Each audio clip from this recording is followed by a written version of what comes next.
নমস্কার বন্ধুরা, আজকে একটা নতুন ভিডিও নিয়ে এসেছি। সেটা হচ্ছে আমি মেয়ের বাড়িতে এসেছি আর নাতনি বলছে চিকেন পকোড়া খাবে, তাই আমি আজকে বানিয়ে আপনাদের দেখাবো। চিকেনটাতে আমি হলুদ লবণ মাখিয়ে রেখেছি, দিয়ে দিচ্ছি ভিনিগার, তারপরে কর্নফ্লাওয়ার, তারপরে দিয়ে দিচ্ছি একটু বেসন। এখানে আমি আদা রসুন কাঁচা লঙ্কা থেতো করে দিয়ে দিচ্ছি, সুন্দর করে আমি মেখে দিচ্ছি মাংসটা। এখন এর মধ্যে দিয়ে দিচ্ছি তেল। 10 মিনিট হয়ে গেছে, এখন আমি ঢাকনাটা তুলে নিচ্ছি। এর মধ্যে আমি দেবো একটু গোলমরিচের গুঁড়ো। তেলটা গরম হয়ে গেছে, এবার আমি ভেজে নেবো।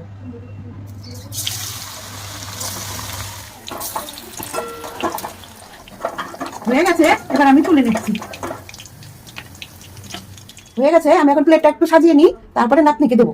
তবে একটু সস দিয়ে দিচ্ছি। রেডি হয়ে গেছে আমাদের চিকেন পকোড়া। এবার আমরা খেয়ে দেবো কেমন হয়েছে। দেখতে শোনো, খেয়ে দেখ কেমন হয়েছে। বাহ, দারুণ হয়েছে দিদা। দারুণ, খুব সুন্দর হয়েছে। ভিডিওটি কেমন লাগলো কমেন্টে জানাবেন, আর ভালো লাগলে লাইক শেয়ার সাবস্ক্রাইব করবেন।